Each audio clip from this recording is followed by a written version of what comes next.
Hello, Jim Howard here in Fort Worth, Texas. Um, just finished some biscuits and gravy, and it's almost noon. I walked down to the bank and put a little bit of money into my account, and starting I think yesterday and this morning, I've I think I've decided to, for the first time, really try to create some income from uh, my YouTube videos. You might think that I've been doing that all along. I haven't. Now I've been following, how many people click and go to Amazon and purchase something, and how many views I get, how many subscribers I get, that type of stuff. But it hasn't been for money. But I think I'm going to, try to be successful in making a little bit of money for a number of reasons. I think if you watch my videos, you probably figured it out. Um, so I've been looking the last couple of days, especially. I've been looking at what can I do to make the videos better. What things can I cover? What can I do different? And I'm probably making the wrong decisions. But one of the things I want to do is, so you'll see something like this. This is Rosie the Riveter. Uh, when they were proposing, I think, to build a national park out in California to honor the women who worked during World War II, as welding and all kinds of things that they normally done by men. And did end up building, and maybe one of you can help me. They built a park out there in Richmond, and I sent in information to their site when they were asking for it, and my mother is listed as it's the thing here in this is Rosie's We Know, and my mother is listed. I sent out her Boilermaker union card and some pictures and things like that. So she's listed here under H, and it's Hallie E. Howard. And so it's engraved, I think, someplace out there. I'm sure. There's, so uh, if there is somebody who lives out in Richmond, California, I'm sure there's somebody that lives there, right? Uh, I'm not asking you to, do anything. If you happen to live in that neighborhood where the park is, perhaps you live in that neighborhood and perhaps you go over there and sit down at the benches, or if there are swings there, you swing on the swings, or you may, walk through the park in order to get to some place that you're going or something like that.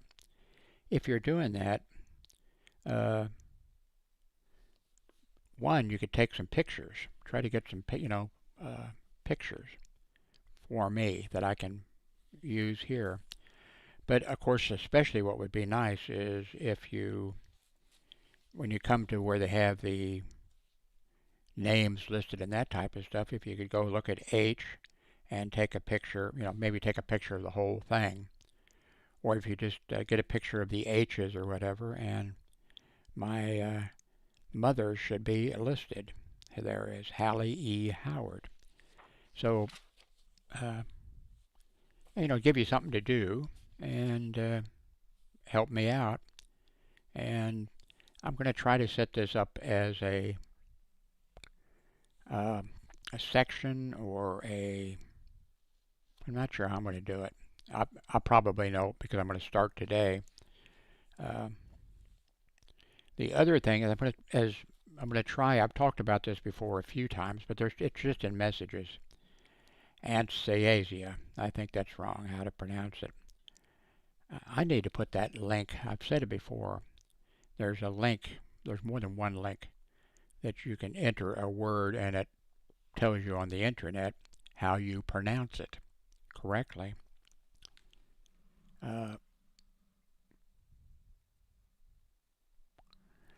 that is something that I suffer from that I don't think anybody's heard about. I've got 4 grown children, and my oldest, LaDonna, she also has to the same degree. Now, on this, there's different degrees of this, and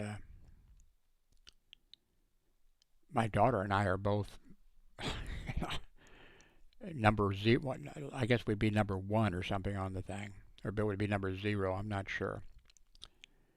But anyway, close your eyes and picture a sunrise. Okay, why don't you try that right now? Close your eyes totally and picture a sunrise. For the majority of people, the ability to visualize images such as a sunrise seems straightforward and can be accomplished on demand. But for potentially some 2% of the population, conjuring up an image in one's mind's eye is not possible. Attempts to visualize images just brings up darkness. Although identified back in the 1900s, in the 19th century, aphantasia remained under the radar for more than a century, and it was not until recently that it has been rediscovered and re-examined. It has become clear that aphantasia is a fascinating and often idiosyncratic condition and typically more complex than the simple absence of an ability to visualize. People with the condition commonly report effects upon their ability to recreate sounds, smells, and touches, as well as many other struggles with facial recognition. And then it goes on. So I'm going to set up a section on this because, well, there's 2% of you, I guess. This is the first time. Well, I don't think I read the back cover all the way before, or the back cover. I don't know if I should mention this thing that popped into my head just now, because I'd probably get labeled as racist or something. So I'm not going to mention it right now. But anyway, so I'm going to set up other sections. So some of the categories or whatever that I have here,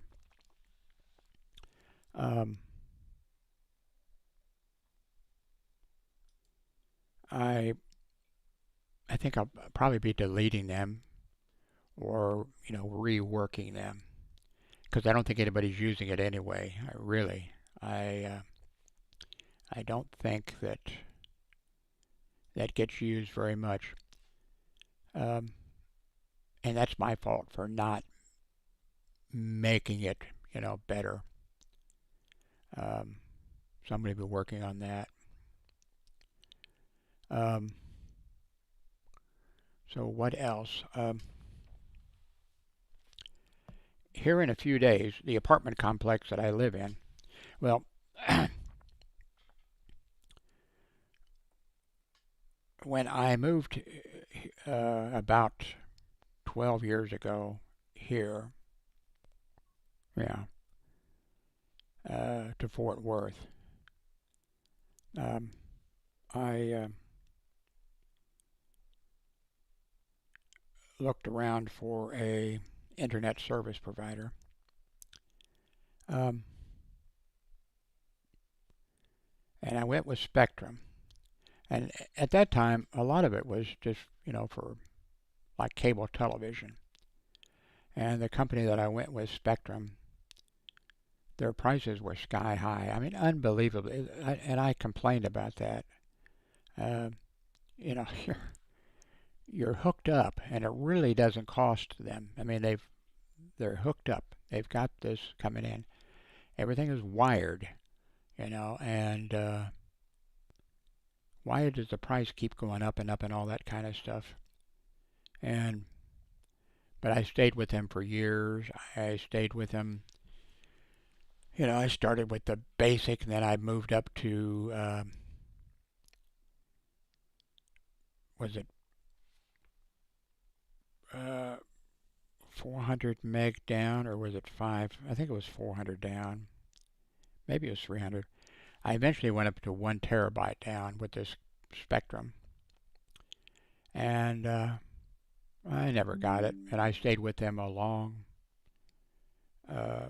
a long time, and I never got it. Then and when I had to deal with them on the telephone, it was unbelievably. There's my son having an energy drink. Cheers. Good to sit. Right. Did you want to talk to me about something? I can pause this. Oh, okay. So anyway, I dealt with this internet service provider company, and they were horrible to do business with. Their prices were unbelievably bad. And finally, about less than a year ago, I decided to say goodbye to them.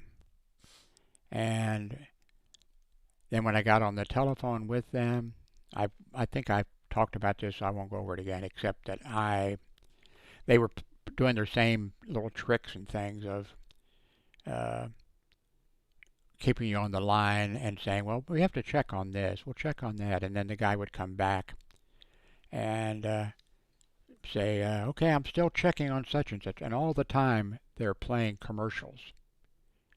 For like 10 minutes, they're playing their commercials over and over and over again in your ear, and then the guy comes back and says, "Yes, I just checked with them, and they needed more time on this."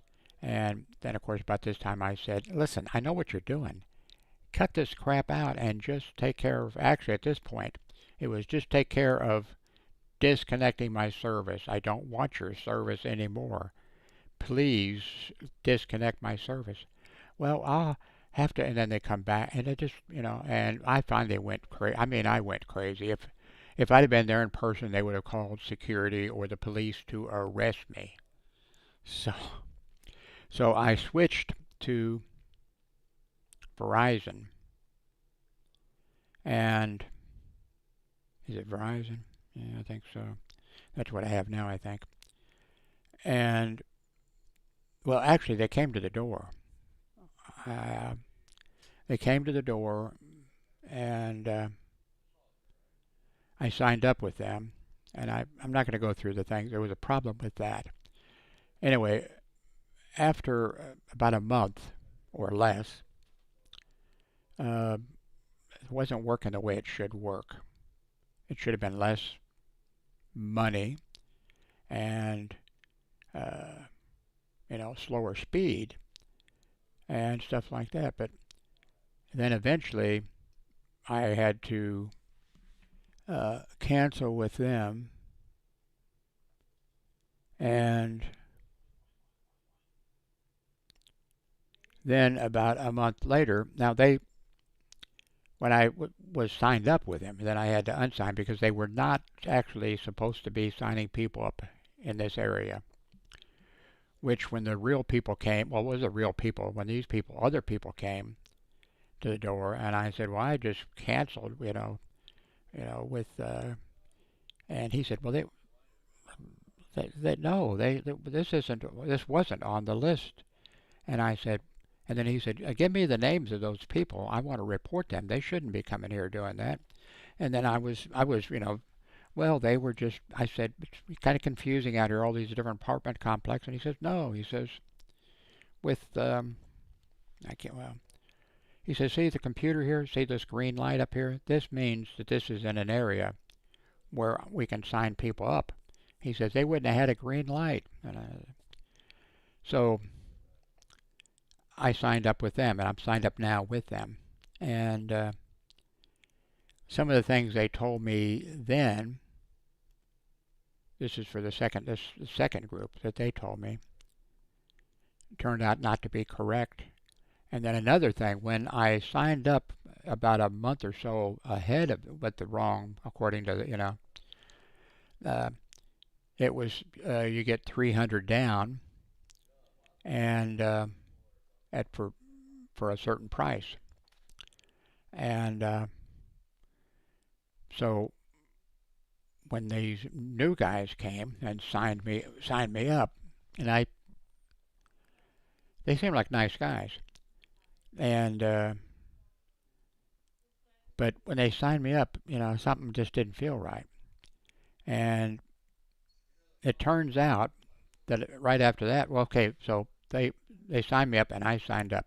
Now both times when I signed up with these people, once apparently, they shouldn't have been signing me up, and I got a day later or whatever they send you the thing, and I set it up in 10 minutes or 15 minutes service.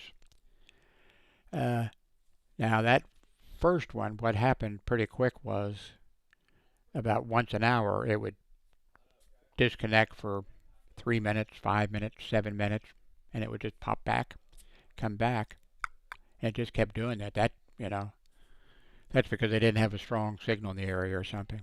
But okay, the deal then was actually that you got 300 down for a low price, and I think there was a guarantee. I think they had a bunch of things you get for free. That's the thing they do. These various places.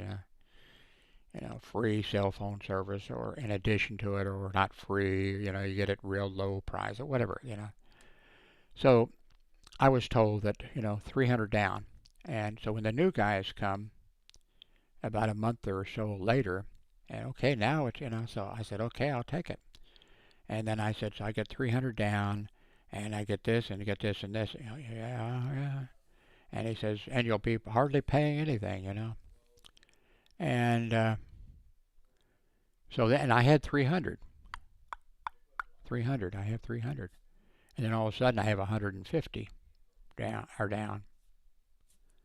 So at first, I moved the thing around from room to room. 150, 150, 150. I bought a new. Actually, I think I had it here in one of my boxes over there. I put a different, networking antenna into it, external one. Still 150. Then I found out that before, when those people came, and apparently they shouldn't have signed me up, the deal was then, you got 300 for the low price. But what they did is they decided between that month or so, or whatever it was, that then, and so I had I guess what the deal was too then, okay, when they sign you up here, now, apparently they give you 300. Now somebody was supposed to say, I guess, oh, okay, well, we want you to see just how great 300 down is. So you're going to get 300 and you don't have to pay for it for a week, 2 weeks, or whatever it was, or something. And if you decide that you want to keep it, then you need to pay. Otherwise, it'll kick down to 150 or whatever. So that had to be apparently what happened. So now, right now, I've got that Verizon, and it's working okay. Let me do a speed test here. Um, let's see here. Okie dokie. Oh, now I got to check and see because I mess with things. So see if you're seeing what I'm seeing here. Let's see. Nope, I did. That's email. No, I want to click on this. Okay, you're not seeing that. Okay, I have. Okay. Well, I guess I could do it here. Never mind. Uh, so what happened is, for a few days or whatever it was, I did it. I ran a network cable all the way on the wall, all the way around, and it did and still got 150. And it turns out that yes, if that service had worked before for me, they would have guaranteed me 300 down. But now so I'm paying more for the service.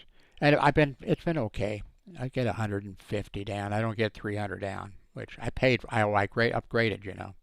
I said, okay, give me the 300. And I paid the difference. Um, so the apartment complex here, just a few days ago, sent a notice out to everybody that they worked out a deal, or of course, it's not them by themselves. Things have been worked out, and Spectrum's involved. Of course. Okay, the apartment complex. If you live here or you move here, uh, starting on the 3rd or the 5th of the month, if you're just moving here and you move in and you want internet service, they're going to have it here. You don't sign up with, of course, that's where it's coming from. You do not sign up with Spectrum. Spectrum does not bill you. You will pay $54 a month extra for your internet service, and it will be through them. You'll pay it with your rent, and you'll get 500 down. They will also put this. I don't think it really needs it, but well, it's a good thing. They're going to have some Wi-Fi units spread around, so if you go outside with your cell phone, and of course, if you go outside with your cell phone, you're going to be, you know, uh, using. But you can you could do Wi-Fi only, and you know, go down to the pool here and have Wi-Fi, and you wouldn't be paying for it. Well, you'd be paying for it, but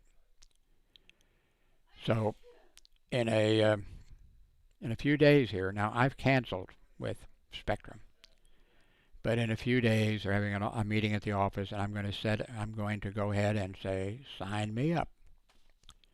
I'll be paying through here, to them, and they're saying 500 down, and we'll see, and for $54. And if it's not 500 down and it's just, let's say it's 300 down, I'll be happy. I hope it's 500 down. I just happened to run into a couple. There's a guy that lives in this apartment complex, and he has 30 down from whoever he's getting it from. I forget who he gets his internet from. 30, and he says he's happy. There's another lady out there, and she's saying, I'm not going to pay $54 for whatever. He was saying, you know, Spectrum is a criminal organization. I said, I agree with you. They've been, absolutely horrendous, but I'm still going to go for that because it's cheaper than what I'm paying now. And what I'm getting now is at the most 300, but usually I get like uh, 200 or 185 or something like that. If I can get 500, or even if I just get 400, so we'll see what happens. So that's something I'll be doing. I hope you won't hear me raving and ranting about that. So I need to work on my thing again for something changed on it. So I need to work with that, and then I need to work with these other things. Oh, if you're out in, I'm not asking you to, if you live in Richmond, California, where the Rosie the Riveter, or whatever they're calling it, National Park is. If you just live, maybe somebody lives across the street from the park. Maybe their kids go over there and play or something. if you could just take some pictures of the park, uh, maybe a video if you want to, um, uh, you know, so because that's two things I'm going to be working on, and there's some other things I'm going to be working on, and actually working at this instead of playing with it. This is a hobby, and I've been doing it for a long time. And now, in the old days, I actually made money back in the beginning before there was YouTube and before there was internet, at least an internet service provider. I had to bring in internet to my YouTube people because there wasn't an internet service provider in Kansas City, Missouri. When one finally showed up, I went down to sign up with them.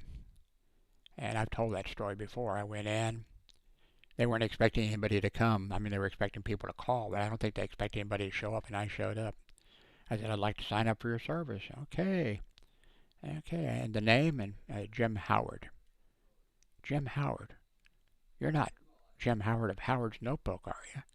I said, yes. And wow, he says, when I was a teenager, he says, I got my modem for Christmas, or I forget what he said, Christmas or whatever, but and you were the first bulletin board system that I logged into, and I got in later on in chat. I talked with you in chat. You were the first person I ever talked to in chat. And he said, oh, wow, and he said, just a minute, I want to call my buddy, hey, let's say Bob. Bob, come out here. Bob, come out here. And then he says, this is Jim Howard of Howard's Notebook. And that guy, he did the same thing. Oh, when I was a teenager, you were the first person I talked to, and that kind of stuff. So, I've been this, you know, you would not believe the things that I went through. Some of you would, because you kind of probably went through them yourselves. Um, um, when I had my phone line put in for the, so I would have a phone line that people could call into, uh, over a modem and connect. Um, things were working just fine, and then um, people, okay, it was working fine. So then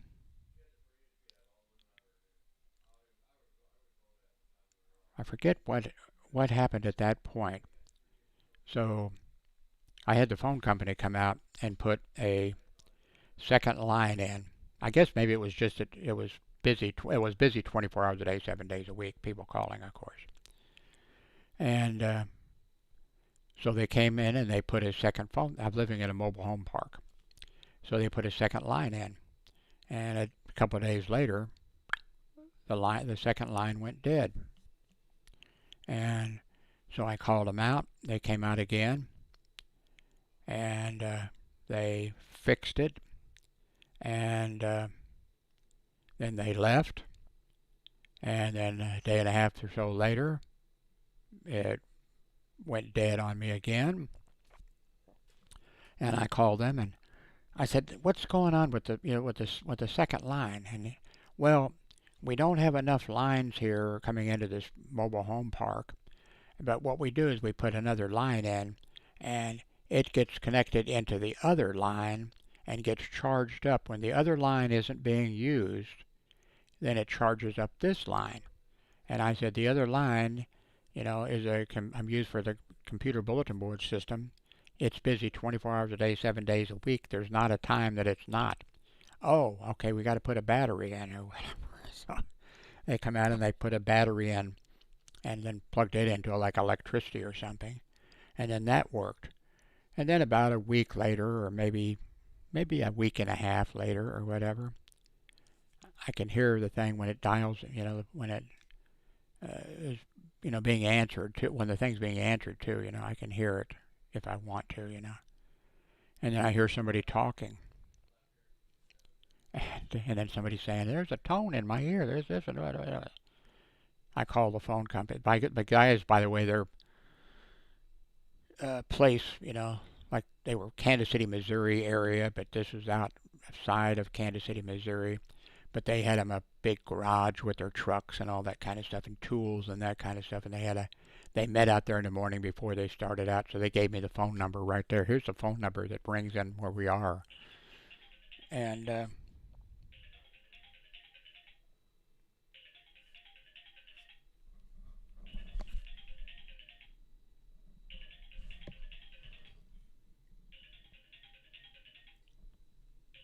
my cell phone. I don't know why it's ringing. So so anyway, I called them and they came right over, you know. And I said, I hear somebody talking on the thing. Oh, okay. Well, this mobile home park. So it was arranged that, you know, the company figured that not everybody would have a telephone, so there'd be a few that didn't have a telephone. Of course, I think probably most of them had telephone. Almost everybody had a telephone. This was before cell phones, by the way. And so they went and typed into somebody. They went and were using, and then somebody else was actually using that. So just stuff like that I've been around and around and around and whatever. Anyway, uh,